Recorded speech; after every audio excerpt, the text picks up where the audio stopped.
जी, hello दोस्तों, मैं हूँ कमर चीमा और दोस्तों जिस तरह कि आप देख रहे हैं मेरे साथ मौजूद हैं प्रोफ़ेसर डॉक्टर मुक़्तदर खान साहब। डॉक्टर साहब सबसे पहले तो आपके वक़्त का बहुत शुक्रिया sir. Thank you very much Qamar साहब और आपके देखने वालों को सबको मेरा सलाम, नमस्ते, सत श्री अकाल, वनक्कम। थैंक यू डॉक्टर साहब। डॉक्टर साहब 3-4 इम्पोर्टेंट टॉपिक आज आपसे डिस्कस करने हैं। एक तो टिकटॉक अमेरिका में बैन हो गई है, अंबानीज़ अमेरिका पहुँचे हैं, उनकी ट्रम्प साहब से मुलाकात हुई है और क्वाड लीडर्स जो हैं वो मिलने जा रहे हैं। Again it means this is one of the most important alliance जो है वो सामने आ रहा है और ट्रम्प साहब ने गज़ा में डील करवा दी है। ये भी बड़ी बात है जो जो काम बाइडेन नहीं कर सके for so many years with all the diplomacy और ट्रम्प के 4 साल बड़े मुश्किल होने जाले हैं, दुनिया परेशान है क्या होगा? लेकिन सबसे पहले तो ये बताएँ कि how is it like Trump coming back और ये जो अंबानीज़ की मुलाकात हुई है, ये कोई पैसे दे के हुई है या कि अंबानी फाउंडेशन थी या क्या चीज़ थी डॉक्टर साहब ज़रा हमें बताइएगा? देखिए एक बहुत ही लेट खबर आई है। आप मतलब 2 दिन ही हुए ये खबर निकल के कि अंबानीज़ आए हैं। Not only is he coming for the inauguration, मतलब उनको दावत मिली है। ये नरेंद्र मोदी को इन्विटेशन नहीं आया, जो अंबानी को आया। Not only that, doctor Jaishankar तो आ रहे हैं, लेकिन he was also not invited. वो इन्विटेशन तो इंडियन एम्बेसी को गई थी, तो वो रिप्रेजेंट करने आ गए हैं इंडिया को। मतलब बिन बिन बुलाए मेहमान है वो। But Ambani obviously not only is he meeting coming for inauguration, उनकी अलग से मुलाकात हो रही है आज, टुडे, विथ डोनाल्ड ट्रंप, और जेडी वैंस के साथ भी अलग एक इंटीमेट मीटिंग है। यानी छोटा ग्रुप होगा, यानी आज बड़ा ग्रुप मिलेगा डोनाल्ड ट्रंप के साथ। And then so so he is getting a lot of special treatment and he deserves it. वो इंडिया के सबसे अमीर आदमी है, उनकी हैसियत कुछ $70 बिलियन के करीब है। मतलब आप सोचिए, आप सो ही ऐसे कई मुल्क होंगे जिससे वो ज्यादा अमीर हैं। एंड आई एम श्योर कि उनके representatives should have given a lot of money campaign में। उनके जो प्रॉक्सीज होंगे अमेरिका में, कुछ ना कुछ डेफिनेटली दिए होंगे। ये पुकट में नहीं मिलने वाला। This is not, he is not getting this for free, you know. Ambani के आने से डोनाल्ड ट्रंप का कोई दर्जा ऊपर नहीं जाता। It doesn't impact his status. So whatever Ambani is getting, he has to buy it. और उन्होंने डेफिनेटली खरीदा होगा या कुछ प्रॉमिस किया होगा about heavy investments in in the US. और इट इज ऑल्सो इंटरेस्टिंग के he is the only major billionaire from India. मतलब अदानी को इन्विटेशन नहीं गया, अंबानी को गया। So that is an interesting revelation.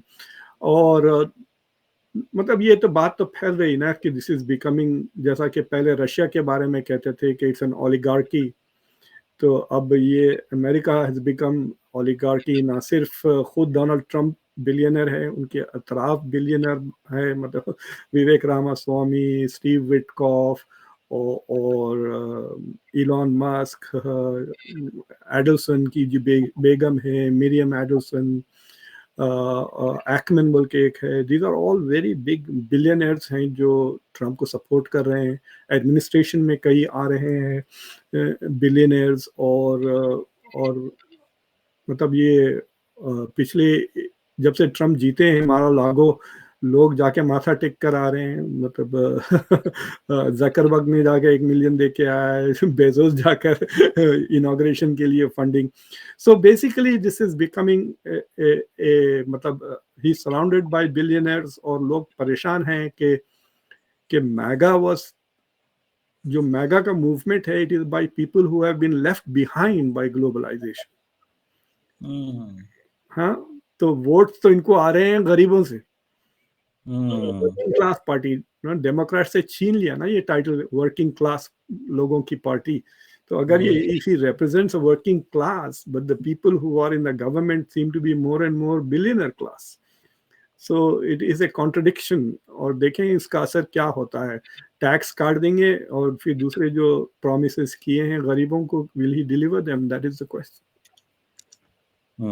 बिल्कुल ठीक है। डॉक्टर साहब ये ज़रा बताइएगा कि ये जो टिकटॉक पे बैन है, ये अमेरिकन सोसाइटी बड़ी मुतासर हो रही है, बड़ा शोर मचा हुआ है और आपको क्या लगता है ये ट्रम्प जो है वो इसमें किसी बिजनेसमैन को फायदा पहुंचाने वाले हैं? सुना है वो कह रहे हैं कि आधे शेयर्स हमारे होने चाहिए, तो कैसे देखते हैं आप तो इसको? जो बाइडेन एडमिनिस्ट्रेशन ने किया था, it is quite a foolish exercise मेरी नजर में, and I will tell you why. कि मतलब उनको कुछ एंटी चाइना करना था तो ये कर दिया। First of all, it weakens America's claim of freedom of speech वाली बात। जो अमेरिका दूसरों को कहता है फ्रीडम ऑफ स्पीच, वो आप कमजोर हो गए। दूसरी चीज ये है कि जो डेटा टिकटॉक से आपको मिल सकता है चाइना को, वो डेटा आप खरीद सकते हैं ओपन मार्केट में। ठीक है, दैट डेटा इज अवेलेबल। आप फेसबुक से खरीद लें या इंस्टाग्राम से खरीद लें और some other company, you can buy that data. तो ऐसा कोई खास डेटा उसको नहीं मिलने वाला था टिकटॉक को। So that talk was different. तो इन्होंने जो कहा था कि भाई देखिए, टिकटॉक का जो सबसे इम्पोर्टेंट चीज ये है उसके एल्गोरिथम, जिस वजह से जो कनेक्शंस वो एस्टेब्लिश करता है। सो टिकटॉक को या तो बैन कर देने की जो डेट थी वो आज से वो बैन हो गया, इट हैज टर्न्ड ऑफ। मैंने आज चेक किया, मेरा अकाउंट था टिकटॉक पे, इट हैज गॉन। और दूसरी चीज ये है कि उन्होंने कहा कि टिकटॉक बेच दो। तो TikTok didn't want to send the algorithm. तो एल्गोरिथम के अलावा मेंबरशिप तो मिल जाती है आपको टिकटॉक वाले, लेकिन it would not work as well. तो बीच में थोड़ी बहुत बातें ये शुरू हुई थी कि एलॉन मस्क खरीदेंगे या डोनाल्ड ट्रंप खुद खरीद लेंगे उसको, टिकटॉक को, to get around the law. Trump ने सुप्रीम कोर्ट को कहा था कि इसे स्टे कर दे, बट सुप्रीम कोर्ट ने नहीं किया। तो ट्रंप ने प्रॉमिस किया है कि शायद डे 1 को ही विल रेस्टोर टिकटॉक को वापस। अब they have to see legally क्या है, क्योंकि ये बैन कांग्रेस ने किया है ना, और अपहोल्ड सुप्रीम कोर्ट ने किया है। तो ऑलरेडी अमेरिका की 2 branches of the 3 branches have uphold this TikTok ban. तो वो कोशिश करेगा कि एग्जीक्यूटिव ऑर्डर के थ्रू उसको लाएं, यानी 6 महीने के लिए he can bring it back. फिर कांग्रेस में जाकर, मतलब it will be a big exercise. तो मुझे लगता है कि he will bring it back and then perhaps put pressure on sharing. लेकिन जब तक रेड नोट बड़ा हो जाएगा, क्योंकि ऑलरेडी लोग टिकटॉक से रेड नोट पे जाए। देखिए, कई टिकटॉक मिलियनर्स हैं अमेरिका में, कई लोग जो टिकटॉक पे बहुत पैसे बनाए, और वो they are not going to be happy. They are all, can you समझे, आपके खुदा ना खास्ता अगर आपका यूट्यूब चैनल बंद कर देते हैं तो आपको कितनी, मतलब लाइक आपकी पॉलिटिक्स, आपकी career path, it will be affected. Influence खत्म होता है, आपकी आउटरीच खत्म होती है, सॉफ्ट पावर खत्म होती है, बड़ा कुछ। एग्जैक्टली। हाँ, तो उस अब बात लोगों के लिए तो that was the source of their income also ना। इंडिया में भी तो ऐसे ही हुआ ना। तो ये था कि maybe you can move to Instagram, but उतना आसानी से वो ट्रांजिशन नहीं होता। हालांकि टिकटॉक पे मैं सुना कि ज्यादा पैसे नहीं बनते जितना यूट्यूब वगैरह पे बन सकते हैं, but still it was a disaster. It really upset a lot of people. लेकिन जो सबसे इंपॉर्टेंट रीजन टिकटॉक को बैन करने का था, वो बेसिकली एंटी इजरायली प्रोपागेंडा जो हो रहा है। तो अमेरिका में ये बात फैल गई है कि प्रो पैलेस्टाइन जो सबसे बड़ा सोशल मीडिया है वो टिकटॉक है। सारी दुनिया में जो प्रो पैलेस्टाइन सिंपथीज जो पैदा हुए हैं वो टिकटॉक की वजह से हैं, क्योंकि फेसबुक, एक्स और इंस्टाग्राम सेंसर करते हैं प्रो पैलेस्टाइन मैसेजेस को। तो ये पूरे प्रो इजराइल है। तो सिर्फ इजराइल की वजह से अमेरिका ना अपनी माँ को भी भेज देगा। तो this is what it has done. TikTok को बैन कर दिया, अपने वैल्यूज को वो के खिलाफ जा रहा है। मतलब हर चीज में ना, अभी भी एंथनी ब्लिंकन जाते जाते कह रहे हैं कि जेनोसाइड नहीं हुआ, हालांकि कोर्ट्स भी, अमेरिकन कोर्ट्स भी कहना शुरू हो गए। So this was only because of Israel Joe Biden ने किया, और I think Trump might bring it back. बिल्कुल ठीक हो गया। डॉक्टर साहब, थोड़ा सा बात करें, ये जो क्वाड फॉरेन मिनिस्टर्स की भी कोई मीटिंग होगी, ये क्वाड को इनविटेशन गया है डोनाल्ड ट्रंप को, सॉरी जयशंकर को, जापानीज को, ऑस्ट्रेलियंस को, लहदा गया है? जरा इस पे बात करें, और या फिर ये भी बताइएगा कि इट मींस के इन्होंने यूरोपियंस को नहीं बुलाया, इसका मतलब है ये कोई लंबी चौड़ी घास नहीं डालते उनको, इनका फोकस इंडो पैसिफिक है, इसीलिए इनको बुला रहे हैं। How do you read this doctor साहब? इनको बुलाया किसी को नहीं है, खुद आ गए फॉरेन मिनिस्टर्स। वो कैसे डॉक्टर साहब?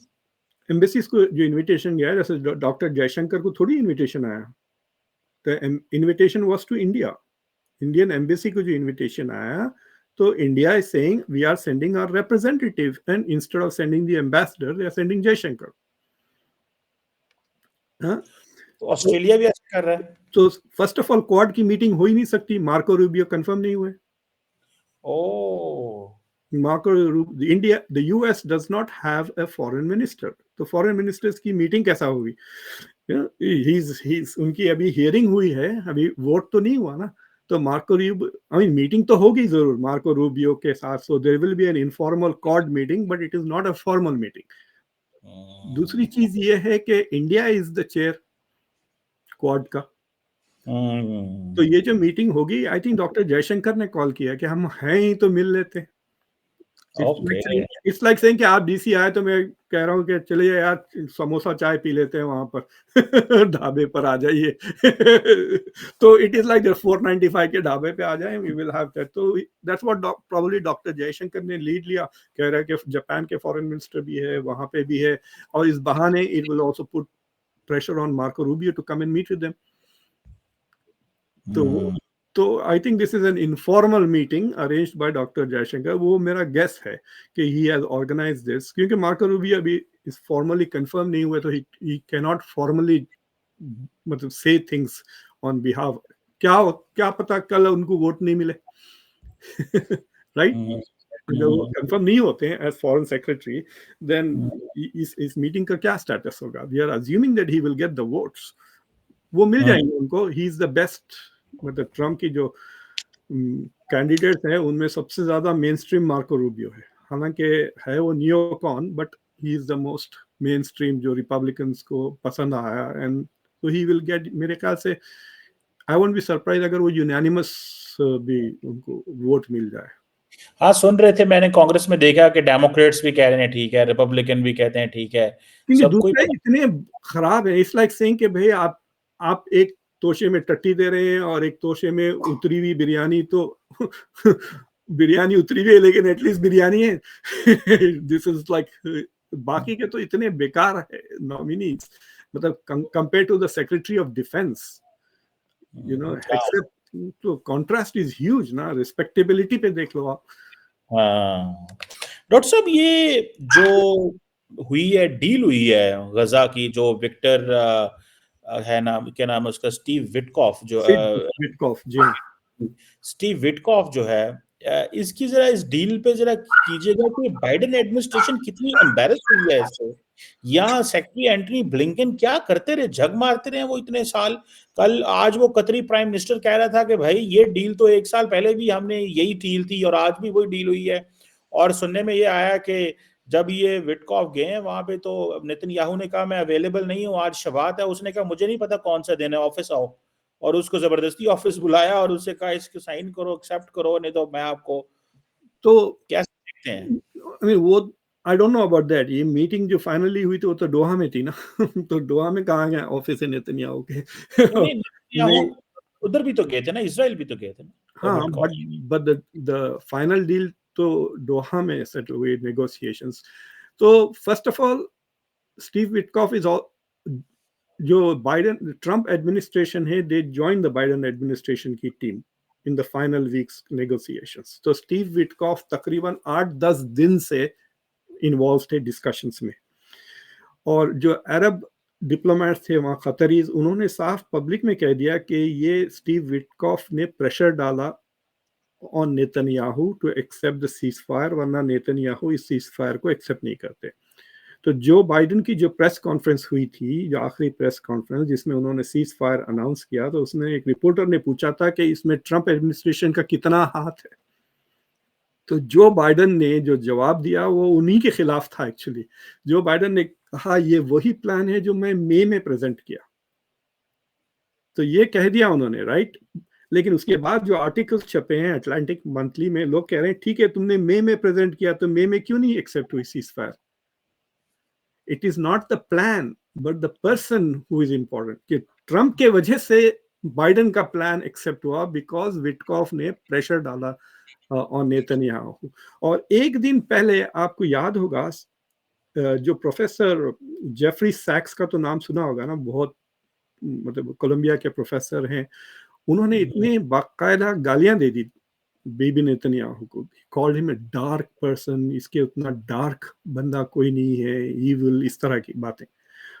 वो जो क्लिप था उनका इंटरव्यू का, वो क्लिप ट्रंप ने रीपोस्ट कर दिया अपने सोशल मीडिया पर, ट्रुथ सोशल पर।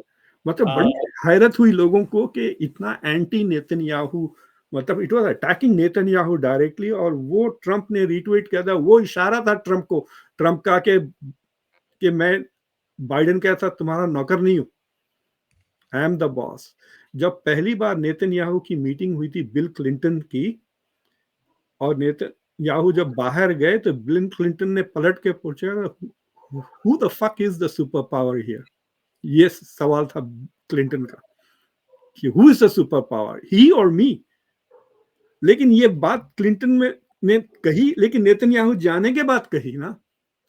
ये बात तो नेतन्याहू के मुंह पे कहना था, who do you think is the super power here, you और मी, ऐसा कहना था।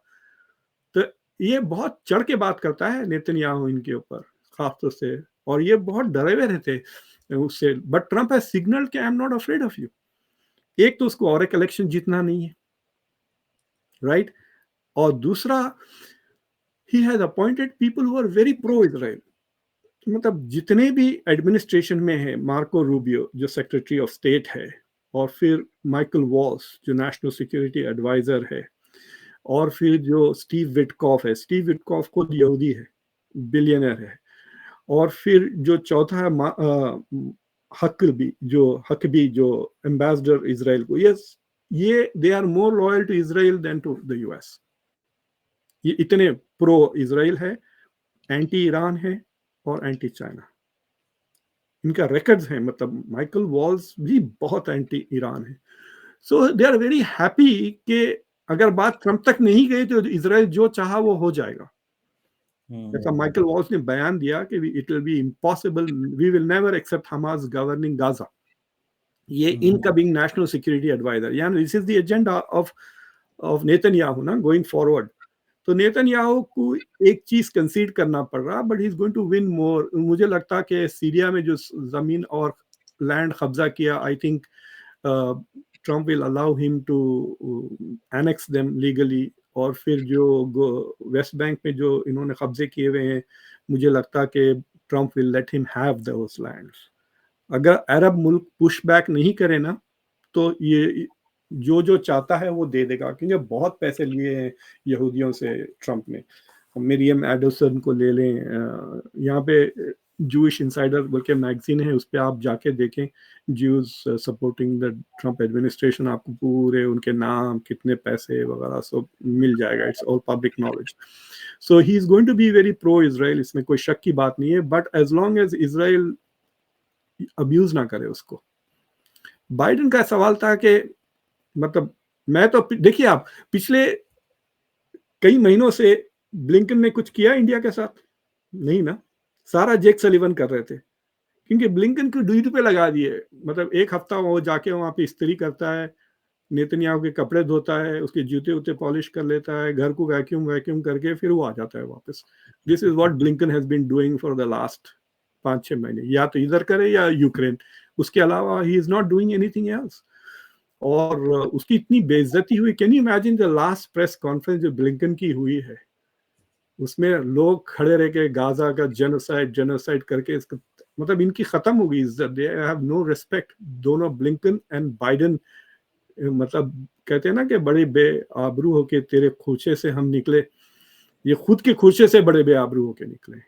ये डॉक्टर साहब, ये कहा जाता है कि अमूमन डेमोक्रेट्स जो हैं वो एक्टिविस्ट को लगाते हैं। आपको लगता है Antony Blinken was an activist? मतलब वो, I think he was himself Jew, और वो बड़ा वो, मतलब he didn't want things to move away in American interest. वो चाहते थे सब कुछ वो हो जो इजराइल को फायदे में हो। हाँ, बट बाइडेन भी तो वैसे थे unfortunately. I am a Zionist कहते रहे ना वो बार बार।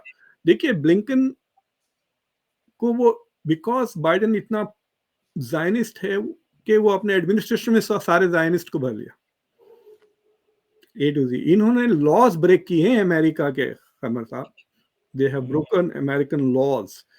और मेरी एक छोटी सी ई बुक आने वाली है, अनकरीब, जिसमें मैंने स्टेट डिपार्टमेंट के जो सबसे बड़े प्रोटेस्टर्स थे, जिन्होंने स्टेट डिपार्टमेंट में अपनी लाइफ लॉन्ग नौकरियां छोड़ी हुई हैं, जॉश पॉल है उनका नाम, he left it, he was director of arms control at the state department. उसने मेरे लिए काफ़ी अच्छा आर्टिकल लिखा जिसमें डॉक्यूमेंट किया है कि कैसा एंथनी ब्लिंकन ने अमेरिकन लॉस तोड़े हैं। और जब एंथनी ब्लिंकन इजराइल गए थे, उसने साफ कहा पहली बार अक्टूबर से, आई come here as a Jew कहकर कहा, if you notice. So he is Jewish. Jake Sullivan भी हैं, तो मतलब सिंपथिस्ट तो रहेंगे ना भाई। और वो शुरू से मतलब ये ब्लिंकन बहुत पुराना मतलब एड है बाइडेन का, बाइडेन के साथ, ये दोनों बाइडेन के साथ बहुत ज़माने से काम कर रहे हैं in various capacities. So he was never an activist, lawyer है, काफ़ी कॉम्पिटेंट लॉयर था। अब पैसे बहुत बनाएगा वो, चले जाएगा किसी वॉल स्ट्रीट कंपनी में, लॉबीस्ट कंपनी में, जो प्रो इजरायली बिलियनर्स हैं, इसको दे देंगे $1 मिलियन, कुछ भी, मतलब दैट इज नथिंग उनके लिए। तो it is like you know चिल्लर, जेब में चिट्टा चिल्लर है, ये ले ले you know, it is like that. जी बिल्कुल सही कह रहे, बिल्कुल सही कह रहे। डॉक्टर साहब, इंडिया का कैसे देखते हैं? ट्रम्प एडमिनिस्ट्रेशन आ गई है, वो क्या नाम है, जयशंकर कहते हैं हम नर्वस नहीं हैं, सारे नर्वस हैं, लेकिन इंडिया नर्वस नहीं है। आपको लगता है ये सुबह को यही ना हो गए, जयशंकर अमेरिका में हो, कोई एग्जेक्टिव ऑर्डर आ जाए और कोई टैरिफ लगा दें, कोई चार्जेस कुछ लगा दें इंडिया के ऊपर, चाइना के ऊपर, वहीं पे मौजूदगी में? कैसे देखते हैं? पाकिस्तान के एक बड़े मशहूर कमेडियन थे, मोइन अख्तर बोल के, याद है ना? हाँ, तो उन्होंने एक जोक सुनाया था जिसमें वो एक कोई पॉलिटिशियन होता है, वो किसी आदमी के साथ जाते रहता है तकरीरें करते हुए, तो उनका पजामा खराब होता है तो वो पॉलिटिशियन वो अपने वो चमचे के पजामा बोरो कर लेते। तो जब वो बंदा गांव में ले आते, कहते हैं ये बड़े बड़े सरकार हैं, ये पॉलिटिशियन हैं, इनकी इतनी जायदाद है, इनकी ये है वो है, ये पजामा मेरा है तो वो बार बार तो कहते हैं कि अच्छा इसका जिक्र ही ना करें। तो ये कहना कि हम नर्वस नहीं है, सब नर्वस है, is like that, it's like saying ये पजामा मेरा है तो आई थिंक कि why did Jaishankar need to say that, right? क्या उनको क्या जरूरत थी ये कहने की कि मुझे नर्वसनेस नहीं है? It is they are very clearly nervous. सबसे बड़ा नर्वसनेस स्टार्ट हुआ जब नरेंद्र मोदी को दावत नहीं आई। देखिए, ओरबान को इनविटेशन गया, सबसे पहले इनविटेशन शी जिनपिंग को गया, उसके बाद ओरबान, मेलोनी, मैली, वो अर्जेंटीना के प्रेसिडेंट, एल साल्वाडोर के प्रेसिडेंट, इन सबको गया। और जॉर्जिया मेलोनी तो वो आ ही रही है, she is only European head of state जो अटेंड कर रही है। Orban is not coming, but Orban आजकल केरला में है, टूरिज्म करते फिर रहे हो। बट तो नरेंद्र मोदी को नहीं आया। हालांकि इंडिया में आपने याद होगा, Narendra Modi was the first 3 leaders जिसका कांग्रेचुलेशंस का फोन मिला था। तो दे ट्राइड। इंडिया में पहले 1 महीने तक तो बहुत धूम हो रही थी कि बहुत अच्छे रिश्ते हैं, पर्सनल रिश्ते हैं, इतने अच्छे रिश्ते हैं कि वो अमेरिका के नेशनल इंटरेस्ट बाजू रख देंगे और मोदी सरकार के लिए काम करेंगे। मतलब इंडिया में एक ऐसा तबका है जो समझता है कि ट्रम्प का जो इलेक्शन स्लोगन था वो मोदी फर्स्ट था, not America first. So that is not going to happen. दूसरी चीज ये है कि आप अगर थोड़ा भी उसने अक्रॉस द बोर्ड लगा दिए ना tariffs, it will hurt India. India is the only country, मतलब इंडिया और अमेरिका की जो ट्रेड है उसमें India has a positive surplus है, ट्रेड सरप्लस। इंडिया का और किसी कंट्री के साथ ट्रेड सरप्लस नहीं है। India is a net importer, यानी इंडिया के imports are more than India's exports. सिर्फ यूएस के साथ India has a $50 billion surplus, जो ट्रंप को खटकेगी, because the moment he sees surplus he thinks unfair trade. हाँ, फिर his next question will be कि इन्होंने टैरिफ, और इंडिया ने टैरिफ लगाए हुए हैं यूएस के सर्विसेज पे और दूसरे गुड्स पर, जो अमेरिका ने इंडिया पे नहीं लगाए। So that is going to be an issue. लेकिन उस इश्यू से हटकर जो दूसरे इश्यूज हैं कि इंडिया का जो ओवरऑल गोल है, it is to make in India.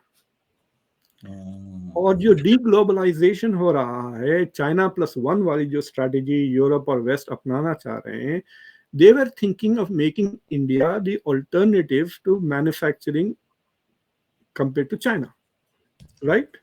लेकिन वो इन्वेस्टमेंट्स इंडिया नहीं आए, वो इन्वेस्टमेंट्स मेक्सिको, अमेरिका और वियतनाम जैसे मुल्कों को गए। अमेरिका में सबसे ज्यादा फॉरेन डायरेक्ट इन्वेस्टमेंट्स आए हैं पिछले 3-4 साल में, right? So Trump is not interested in moving manufacturing to some other country. Reindustrialisation चाहता हाँ, है। अगर किसी ने भी कहा जाके ट्रम्प को कि हम we should move Apple factory from China to India, वो उसी को वहीं फायर कर देगा। वो अमेरिका लेके आओ। Why India? Why not New Mexico? Why not California? That is going to be his thinking. So he's not going to prioritize many things जो बाइडन ने किए थे, राइट? वो प्रायोरिटाइज नहीं किए। और आई डोंट नो वेदर आपने cover किया ये शो, लेकिन वो निखिल गुप्ता वाला आपने जो शोशा छोड़ के रखा हुआ है इंडियन एक्सप्रेस की 9 तारीख को आर्टिकल आया कि निखिल गुप्ता कंप्लेन कर रहे हैं कि अभी तक इंडियन एम्बेसी से कोई आके उनसे जेल में नहीं मिला और पैसे खत्म हो गए उनके पास, he is not able to even hire a lawyer. But वो जो इंक्वायरी इंडियन गवर्नमेंट ने की थी, वो उसकी रिजल्ट्स उन्होंने अनाउंस कर दिए पिछले हफ्ते, होम मिनिस्टर से किए, राइट? ताकि they are trying to clear the deck, ताकि रीसेट करे relations with the US under the Trump administration. तो वो समझ रहे हैं कि जो गंद हो गई थी बाइडन के साथ 2-3 चीजों को लेकर, अदानी को लेकर, निखिल गुप्ता को लेकर, वो सारा का सारा वो क्लीन करके they want to start fresh with him. और अभी जो सैंक्शंस जाते जाते बाइडन ने लगाए हैं चिप्स पर, इंडिया को एक्सक्लूड कर दिया फ्रॉम द 18 allies, 18 मुल्कों को अनरिस्ट्रिक्टेड एक्सेस दिया। India is not one of it because of India's Russia relations. लेकिन India is hoping कि Trump will not be so upset with India-Russia relations. देखिए, लेकिन it all depends on how, एक यहाँ पे भी एक अफवाह फैली हुई है अमेरिका में कि शायद इलॉन मस्क ट्रम्प को चाइना के तरफ जो एंटी चाइना सेंटिमेंट है वो बदल देंगे। यस, मैं ये सवाल करना चाहता था आपसे। हाँ, मैं डॉक्टर साहब आप इसी को कंटिन्यू कीजिए, लेकिन मेरा सवाल इसमें ऐड कर लीजिएगा। मुझे ऐसे लगता है कि डोनाल्ड ट्रम्प जो है ना, वो जो ताकतवर शख्स होता है ना, जो मजबूत होता है, उसको अलोर करने की कोशिश करता है, उसको टफ लाइन नहीं देता। एंड इट सीम्स कि जितना वो चाइना को अप्रोच कर रहा है, कॉलें कर रहा है, ये कह रहा है, बात कर रहा है, शी जिनपिंग को इन्विटेशन भी भेज रहे हैं, फोन पे बात भी हो रही है, कह रहा है आओ आओ, लग ये रहा है कि ये चाइना के साथ इंगेज करेंगे, कारोबार करेंगे, फायदा उठाएंगे उसे, ना कि उसको आइसोलेट करेंगे। आपको क्या लगता है? आपने मस्क की बात करी थी। देखिए, एक टाइप का बंदा होता है who sucks up and shits down। जो अपने से ताकतवर होता है उसकी वो चमचागिरी करता है, और जो अपने से कमजोर होता है उस पर दादागिरी करता है। ये बुलियों की निशानी होती है। तो डोनाल्ड ट्रंप ने कनाडा को जो पहाड़ बनाया आप देख सकते हैं ना, टैरिफ की धमकियां देकर। चाइना इज नॉट रिएक्टिंग, हालांकि उसने कहा कि मैं 60% कर दूंगा चाइना के ऊपर टैरिफ बास चीजों पर, राइट? और ईवी पे तो ऑलरेडी 100% लग गए हैं, उसको डबल करने वाला है डोनाल्ड ट्रंप। वो उसने बाकायदा ऐलान किया कि एक भी इलेक्ट्रिक व्हीकल चाइना की अमेरिका में नहीं बिकेगी। बट द थिंग इज के चाइना इज नॉट ऐसा डर के रिस्पॉन्ड नहीं कर रहा चाइना, जिस तरह से कनाडा ने डर के घबरा कर रिस्पॉन्ड किया, राइट? मैक्सिको ने भी काफी सेंसिबल तरीके से रिस्पॉन्स किया। तो जो मुल्क डर जाएंगे इसके धमकियों से, वो उनको और डराएगा, और जो कंट्रीज पुश बैक करेंगे ना, वो उनसे नेगोशिएट करेगा। सो ही कुड, अगर ट्रंप को किसी ने कह दिया कि you can make a grand bargain with China on several issues, so he might go for it. He will want to make a deal with China. और अगर चाइना की तरफ नरम हो जाएगा तो इंडिया के लिए प्रॉब्लम हो जाएगा। So that is a issue. But India के साथ जो मोमेंटम जो बाइडन के अंडर हुआ था, वो मोमेंटम काफी स्ट्रॉन्ग है, क्योंकि वो सिर्फ लीडर्स के बीच में दोस्ती नहीं, अलबत्ता आई थिंक लीडर्स के बीच में उतनी दोस्ती नहीं थी जितना इंस्टीट्यूशंस के बीच में। इंडिया के इंस्टीट्यूशंस और यूएस इंस्टीट्यूशंस में जो कोऑपरेशन बढ़ रहा है और एक दूसरे की अप्रिसिएशन और ज़रूरत की जो रिकग्निशन हो रही है, I think that will continue. और जो लोग आ रहे हैं ना, दो किस्म के लोग हैं। एक बात लोग ऐसे हैं who are sympathetic to India anyway, जैसा कि तुलसी गैबर्ट है। ये माइकल वॉल्स जो नेशनल सिक्योरिटी एडवाइजर है, national security adviser of Trump was chairman of the India caucus in the Congress. Yes, अभी वो 2-3 महीने पहले इंडिया जाके भी आए, इज वेरी प्रो इंडिया। तो एडमिनिस्ट्रेशन में ऐसे भी लोग आ रहे हैं जो प्रो इंडिया है। They are not appointed there because they are pro India, but they are pro India. तो ये बंदा आ रहा है, जो डायरेक्टर ऑफ एआई जो आ रहा है, वो तो इंडियन ही है, वो भी मतलब मेरी तरह इंडियन है, मतलब पैदा नहीं हुआ यहाँ पर, born in India and then migrated here। अगर विवेक स्वामी, राम स्वामी आ जाते हैं, कैश पटेल आ जाते हैं, so these are all people who are going to be somewhat sympathetic to India, not fully but थोड़ा बहुत तो रहेंगे ही ना। और बाकी जो आ रहे हैं एंटी चाइना आ रहे हैं, जैसे Michael Waltz is very anti China, Marco Rubio is very anti China. Doctor साहब, ये बताइएगा, ये क्या अप्रोच है अमेरिका की? या एंटी चाइना ले रहे हैं, प्रो इजराइल ले रहे हैं, ये क्या अप्रोच है? मतलब ये बैलेंस क्यों नहीं लेते? या is it necessary to be the part of an administration? ये अपने खुल के कार्ड्स दिखाने जरूरी हैं फॉर गेटिंग कन्फर्मेशंस और being part of any bloc और क्लब और पार्ट ऑफ एनी पार्टी? तो देखिए, अब अमेरिका में आप कह सकते हैं कि दो बड़े ट्रेंड्स चल रहे हैं फॉरेन पॉलिसी के, एक चाइना और एक इजराइल। हाँ, और किस्मत इनके ऐसे हैं कि इनको ऐसे बंदे मिल गए हैं जो pro Israel, anti China, anti Iran है। तो Marco Rubio is also very anti Iran, Michael Waltz is also very anti Iran, दोनों प्रो है। Mike Huckabee pro Israel, anti Iran, और ये एंटी चाइना है। Trump is the only one who is not ऐसा hardcore anti this pro that नहीं है वो, समझे आप? अगर उसको अरब्स कोई ऐसी टेम्पटिंग ऑफर देते हैं which he finds is interesting, then he will not fully surrender to Israel, जैसा बाइडेन वुड। बाइडेन तो आइडियोलॉजिकली कमिटेड थे ना, राइट? वो सऊदी अरेबिया गए और उनका जो आर्टिकल था उसमें उन्होंने लिखा कि मैं सऊदी अरेबिया इसलिए जा रहा हूँ कि I am trying to get Israel flying rights over Saudi Arabia. क्या आप उनके पैसे एजेंट है? राइट? लाइक मतलब आपके लॉबिस्ट हैं इजराइल के या अमेरिका के प्रेसिडेंट है? उस तरह की हरकतें ट्रंप नहीं करेगा। He is not going to justify any of his actions saying I am doing this for Israel. He will do it for America. That is the big difference between this. लेकिन वो बंदे जो उसने appoint भी किए हैं, it is also because he taken a lot of money from the lobby ना, उनकी तरफ से। तो अब उनको सेटिस्फाई कैसा करेंगे आप? आपने $100 मिलियन लिए हैं, we are not talking of small change. Elon Musk ने $250 मिलियन दिए। How can you ignore his interests, right?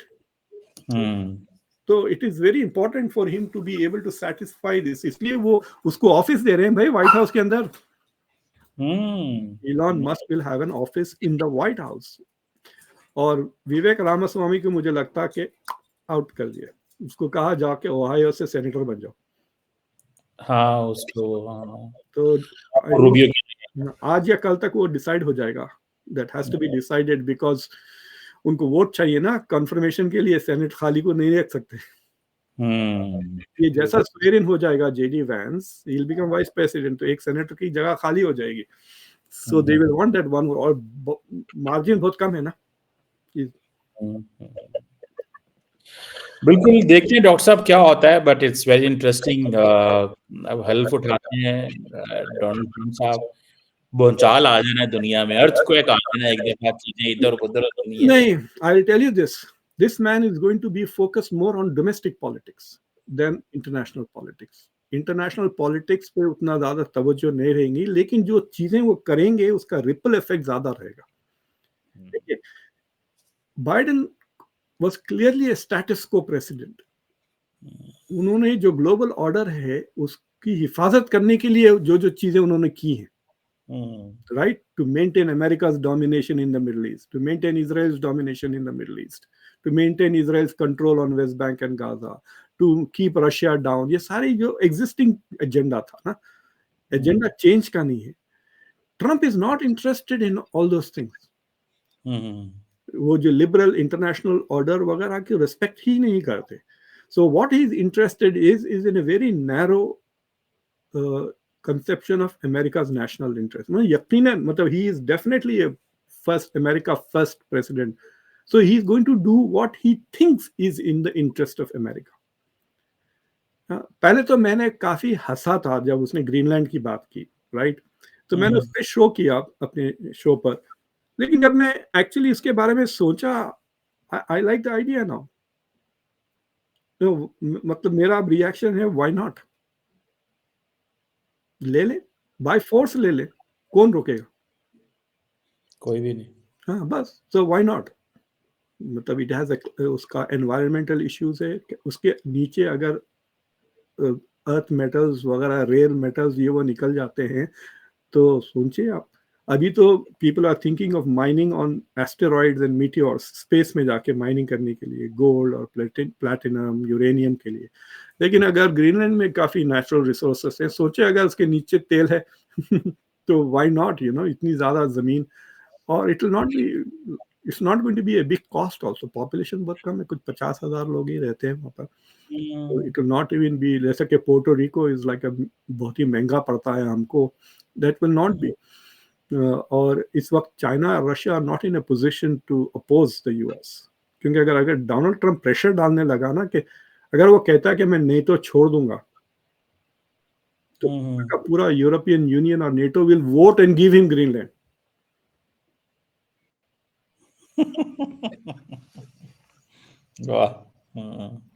समझे ना? तो वो देखेंगे या आप देखिए, अब हम मैप गलत देखते हैं. अगर आप नॉर्थ अमेरिका का मैप देखिए, तो कनाडा के ऊपर का हिस्सा जो है वो बहुत सारे आइलैंड्स है, और उस आइलैंड्स का जो क्लस्टर ऑफ आइलैंड्स हैं, उसमें सबसे बड़ा आइलैंड ग्रीनलैंड है. सो Greenland is closer to Canada than it is to Denmark. Yes. तो अगर कनाडा 51st स्टेट बन जाता है, तो वो भी आ जाए साथ में. ग्रीनलैंड को अलग स्टेट बनाने की भी जरूरत नहीं पड़ेगी. It can be part of Canada. मतलब ज्योग्राफी वाइज कह रहा हूँ मैं आपको. और ये चीजें ना, these are not very far fetch, ये काफी दूर की चीजें नहीं है. आज के दौर में ऐसी चीजें हो सकती हैं, because these are non violent acquisitions. के लिए खाली रेफरेंडम चाहिए,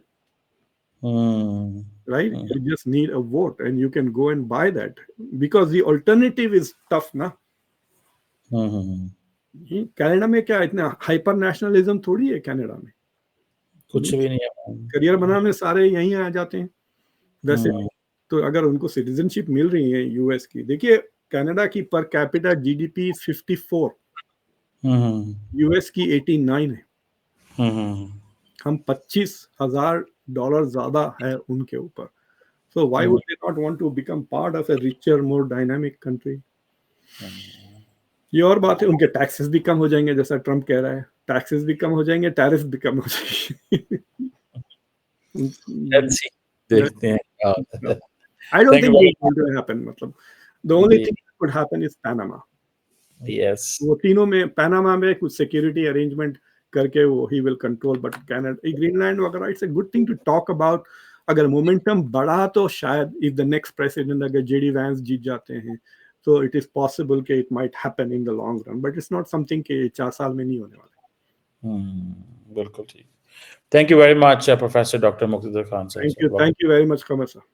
Thank you. एक चीज बोलना था आपको मुझे, एक सेकंड रुकिए, जाइए.